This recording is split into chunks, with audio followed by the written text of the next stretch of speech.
Alright, welcome back. Time for episode 5. This one, by the way, I should say right away, this should definitely be shorter than some of the other episodes of Behind the Sessions, because fundamentally, if I can withstand not talking too much, it's the thing I always have a problem with, this does have far less that does need breaking down, and the reason for that comes down to the fact that a lot of this is designed on purpose when I was first scripting out and getting my players to enjoy it the first time. This is designed to feel somewhat more like a bit of, definitely don't want to say filler episode, because it's not, and I'll get into why, as there are some very serious things of significant substance to this, namely getting to understand and get a deeper understanding and appreciation for Dariss, who was obviously becoming the main focal point antagonist of the entire campaign.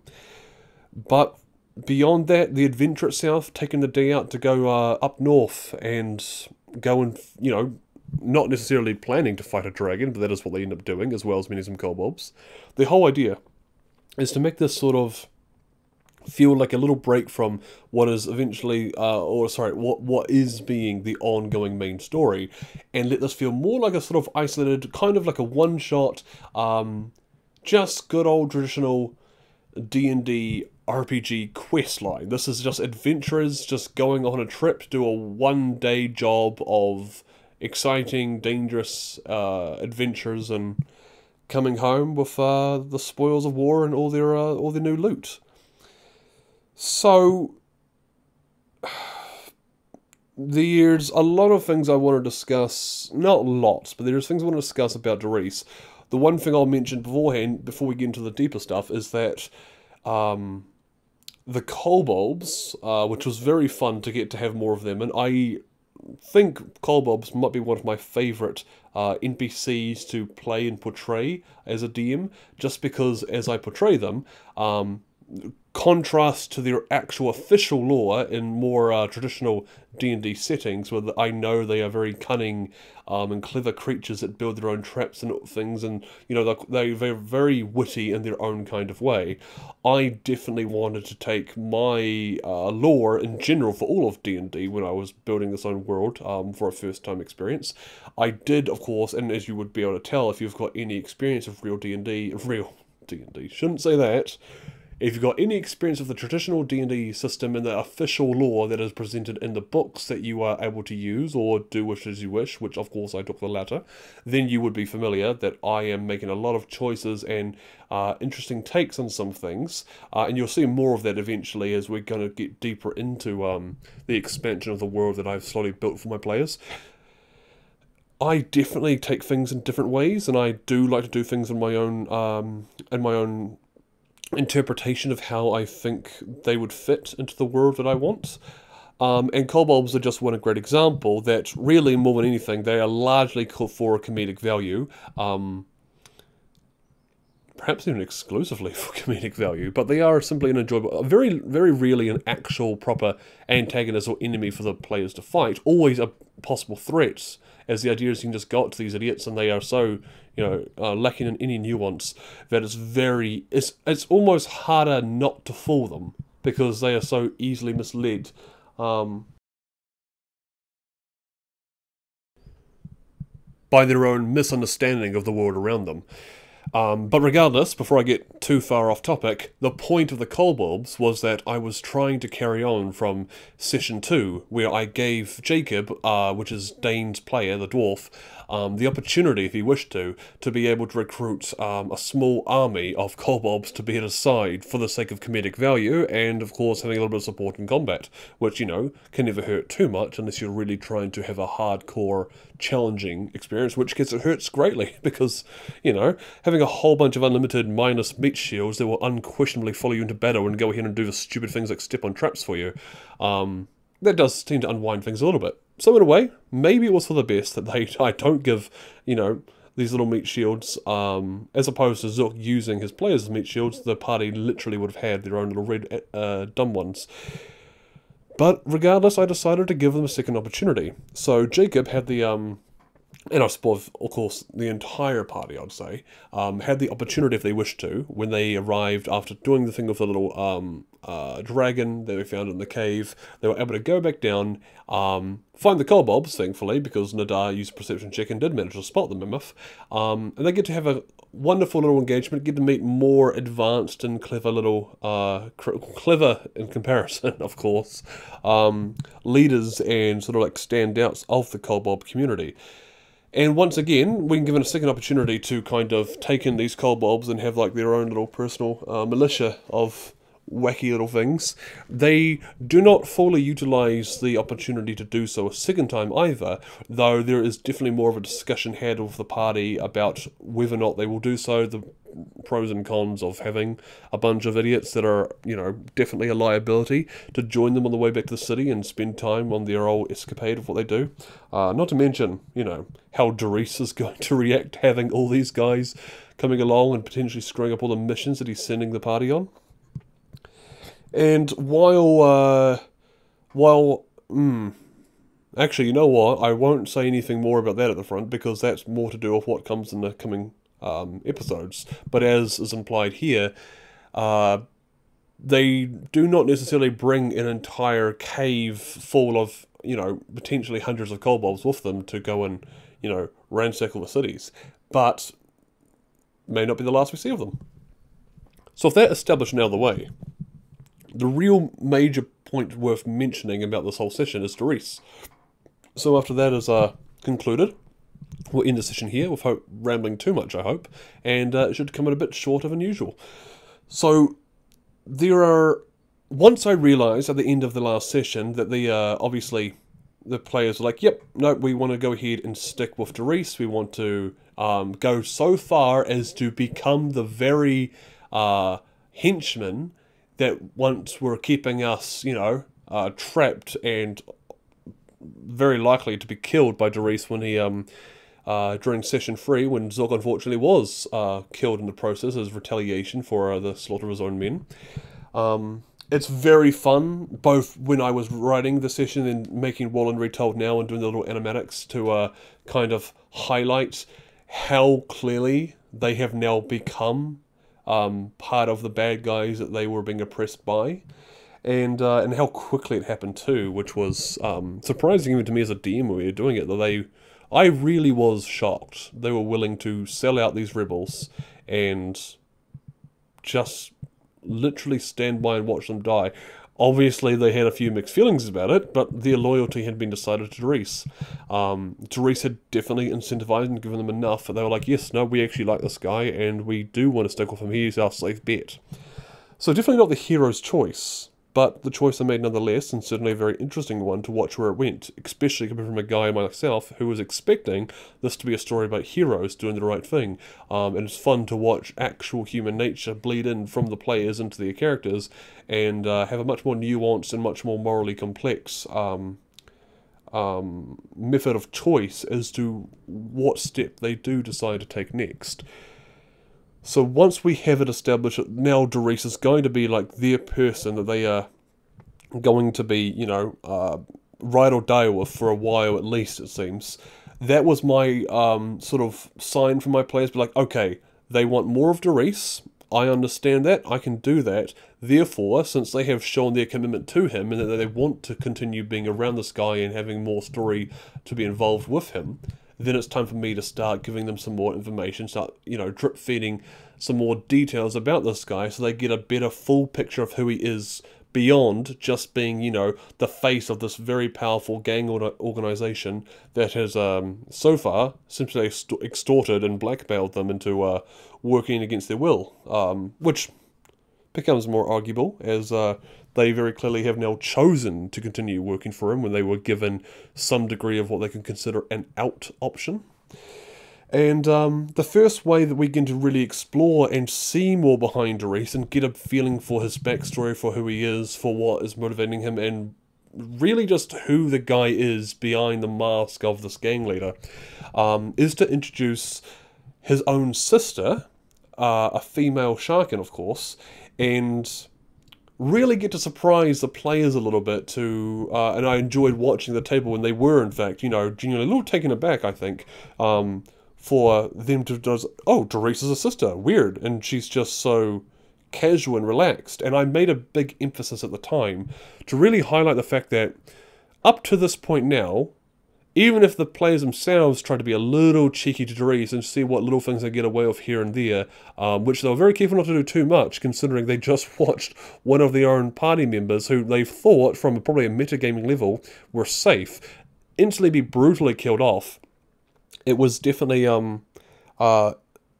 even the players themselves and all the NPCs around them, no one was willing to step too far near the line that Dariss had, because everyone was still, rightfully, as it should be with a good antagonist, a little afraid of what he could be capable of. So that made it quite interesting when I could suddenly disarm both the player's expectations and Dariss himself when Jane is suddenly just a normal younger sister who is giving him shit. She is teasing him, she is bringing up embarrassing stories about his childhood, which reinforces that he was, you know, more or less somewhat of a normal kid for at least some period of his life. And he's not, you know, like some deranged true psychopath that he might otherwise be made out to be. Like I've mentioned last time, I struggle, not saying that he isn't, but I struggle as the DM and the writer of the character. I have a hard time seeing him as a villain, of an actual villain. I definitely see him acting in a villainous way. I see him definitely making very morally dark, questionable choices, but there are very clearly people that have done much worse things than him that are weirdly way more obviously evil or just messed up in the head, whereas he's, yeah, it's a bizarre thing. Maybe it reflects poorly on me that I interpret him in such a way, let alone the fact that I literally write this guy out. But yeah, to be clear, I like good characters. I like good nature in media and my fiction. I like people who are, you know, good and upstanding and noble. I always have the soft spot for the Boy Scouts, so to speak. You know, I'm the sort of person that, as an example to superhero media, if you're the type of person that also enjoys it, then, you know, Captain America is far more appealing and just likable to me than Iron Man, Robert Downey Jr., which is probably not the world's most popular take, definitely not the least popular, but that is my sort of sense. A lot of people would probably find Captain America boring, and they definitely did earlier on, but, you know, once you start to get a fuller picture of the guy, he's not so bad, and it was cool to watch him kind of, you know, slowly ease off being, you know, like a true noble hero in every aspect, and start to have, you know, making some hard choices and going against, you know, what you'd expect by default to be kind of like the good guys, and like what's on the side of the law and what is, you know. So when I say that I like Dariss and I find him an interesting character, it's curious because he's not typically the sort of person, when I am reading the media as opposed to writing it, that I would enjoy the most. I don't necessarily love how much a lot of people really like to romanticize terrible monsters of characters that have done terrible, horrible things. You know the sorts. The amount of, well, don't know if we need to go into too many examples. I'm supposed to be keeping this concise, but I typically push back a lot against the idea of overly romanticizing or sympathizing too much with people that do really messed up things just because they're either A, attractive, B, they have an extremely sad backstory, because in real life, most people who are good or bad usually have sad backstories, at least in my experience. And thus, that alone, I do not think nearly justifies doing terrible things to people as much as, you know, I'm sure some people like to think. Maybe that's just morely dedicated to like a fictional category. That being said, Dariss is a person who, you know, I wouldn't necessarily describe traditionally as hot. He's not even, you know, he's big and blue, so that's not your most conventional form of attractiveness. And he's also, you know, whether or not his backstory is sad or not, he is just a complex individual who I don't see as a villain. And yeah, anyway, going over the point. I had a lot of fun writing Dariss, that's the takeaway, and Jane Skinner was there to make us realise that he was not always like this. And of course, to some degree, that's got to be obvious. But to really maybe flirt a little bit right now with for foreshadowing what is to come. As I've said before, I will let the mysteries and the information about Dariss and who he was and his backstory and whatever else start to kind of like just bleed out and just kind of naturally come up as it goes, so that way as you're watching each episode of Wollen Retold, you're not getting a early heads up too much of a what exactly this guy is truly made of in every aspect.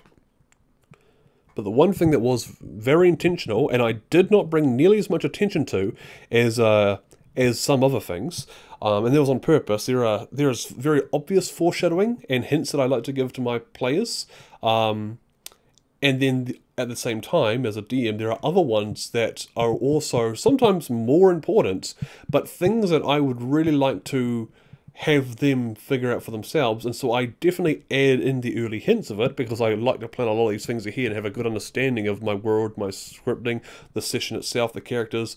A lot of it I have all very much planned out ahead of time. So once I, of course, realised that session 3 I wanted Dariss, I went and made him, and I went over and considered different options, and I think I've mentioned that I was going to have him be a human by default. At least there was my early ideas when I was concepting him. I was like, okay, so have like some big, bad guy, and I just went to human by default naturally because bias. Shocker, I'm a human myself. And then I thought about it as well, what if he wasn't human? And then I considered options about that, and then I landed on Sharkin, and that was an interesting choice as we'll see in the future, and an early hint towards interesting things about why I chose for him to be a Sharkin is with his sister. And I'm dancing around the point. Jane Skinner. Jane Skinner. Very intentional that she does not have Dariss's last name, Dariss Toothtaker. Yet they are very clearly brother and sister. That is made very blatantly clear. They're not half. It's not like a sister by like by what you've been through, and that's the sister and brother now. They are full true-blooded brother and sister from the same exact parents and everything, but they don't share the same last name. And that was a very important thing for me to establish without bringing too much attention to it. And it would be sessions later before that little pinpoint of information would really start to connect with the players as they slowly learn more and more about Dariss and what's going on and in the history of it all, especially in the city. And things all start to get more interesting about that. And we get to see more about the fascinating story of Dariss's life. That being said, once we had Jane Skinner introduced, showing that we had Dariss come from a very different life, that either he or his sister are using a fake name. They've changed the name. There is some question about why. Not a huge amount to bite into yet, but definitely an important stepping stone breadcrumb that I'm leaving, because I know later on they are going to have to think back and remember this situation when they first met these two together, and it's going to become much more relevant as time goes on. That's a fun little thing to put in as a planning ahead DM, as opposed to the ones that improv on the day, which is fine, by the way. I'm just pointing out how I do things my way, since I do not have as much experience of making things up as I go. Not on the large scale, on small stuff in every session, you do a little bit, you have to, because players frustratingly and stubbornly refuse to ever, conventionally just do what you'd expect. It's always the last thing you'd think of, and you never do think of it. Anyway, I'm at risk of getting to 20 minutes now. I realise that I'm going to go ahead and ruin my promise of being shorter if I don't conclude what I'm trying to point out. And thankfully, there is only one other major thing that I feel is worth really pushing on and touching upon now about Dariss. And that final point is at the end of the session, when we get to the extremely fun, and I'm very excited when I started writing out session 5 after session 4 finished. I was very looking forward to this big twist ending. To have the implication that Zook and his story is not quite over just yet after all. And the way it was done, especially the fact that the wonderful Zach, the player, was able to give me some great last words that he thought of himself, that I did not force upon him in any way. He simply said, because his backstory, he had the ability to speak in different languages, the sort of the devil and the evil ones, which was an interesting choice on his part, because at the time, I don't think it was more like he might have wanted to you know, discuss and plan with the devils and things if they ever got to that point. I don't think there's any plan initially he was going to play the evil character that he did with Zook. But his last words on his own choice before Zook killed him, before Dariss killed him, was literally, "I'll be back." And I don't know any expectations of it. I mean, maybe to some degree he must have done, but we never really discussed this, whether or not he meant anything by that. I think Morley was like hopeful on his end, but I found it fascinating, because once he told me that, right away I was like, ooh, I cannot let that go to waste. He will be back, and I will definitely do something very interesting for that, especially considering the language he decided to use, and who would be able to understand that, you know, getting some old demon and devils to really start paying attention, which I thought was fantastic. So I very much appreciate him planting that little seed for me to grow and nurture into something interesting. And naturally, I had to give a session or two, and this session 4 and 5, because it's only the very end when we reveal that Zook is coming back in some way, that it was that's mostly 2 sessions. That's like 1.90 out of, you know. So I gave it some breathing room, even though, of course, you know, at the end of session 3, the first thing you want to do is bring Zook right back with that new badass, you know, plot revelation, but you got to let some things breathe and let some other stuff happen.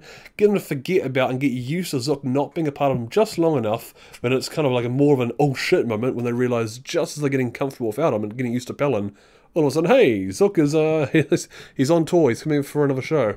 And leading up to that, as this is supposed to be talking about the point of Dariss, notably, Dariss is very unnerved by this whole dark magic and demonic possession crap and all that sort of stuff, whatever this might be. All that creepy supernatural thing. That intentionally, Dariss was really bothered by this. This really kind of gets on his nerve, and the players can see this. It clearly makes him feel afraid in a way they've not seen Dariss act of fear in just about any other scary situation. Very few things seem to threaten him at all.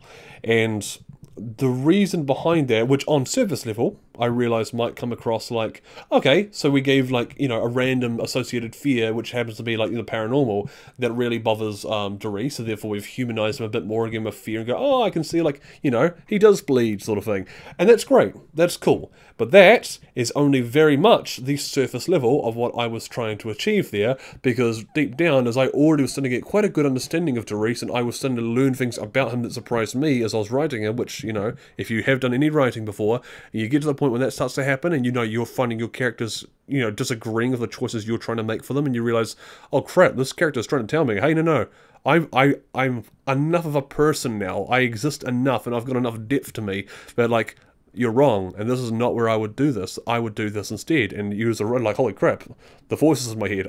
I should get back on my meds, or listen to this guy and actually figure out where this character's going. And as always, I choose it later.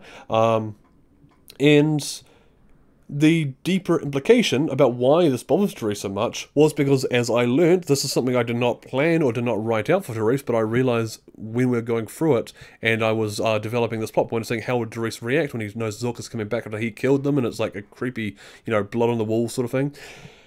That's when I realised Dariss really likes control. He needs it. He only feels safe when he is in a position where he can essentially pull the strings of just about everything, you know, and that's, definitely do not think of Dariss as a control freak, and he's, you know, he's a fun-loving, laid-back, you know, just murderous, yet strangely morally, like, straight man. You know, he lives by his own principles. There's a lot of things he would never do.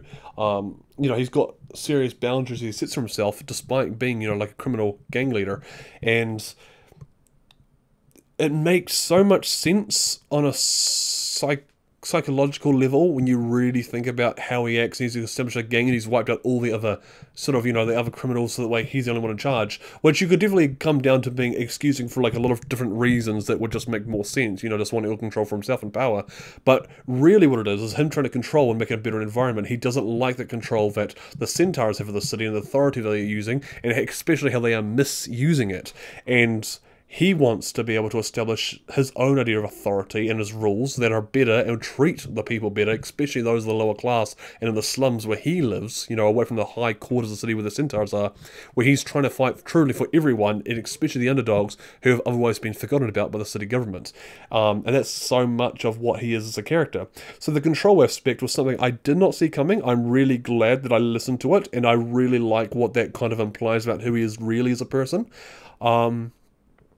And that essentially comes down to boil why he's so afraid of the supernatural and the paranormal stuff. Not because it actually scares him that much, not because he's afraid of, you know, magic that is more questionable than the usual kind he's associated with, but rather because it is a force and a threat that he's not necessarily confident that he can actually deal with just by hitting it hard enough, which is usually how he can solve most of his problems if he can't use his charisma and his reason, which he also is quite good at using to his disposal.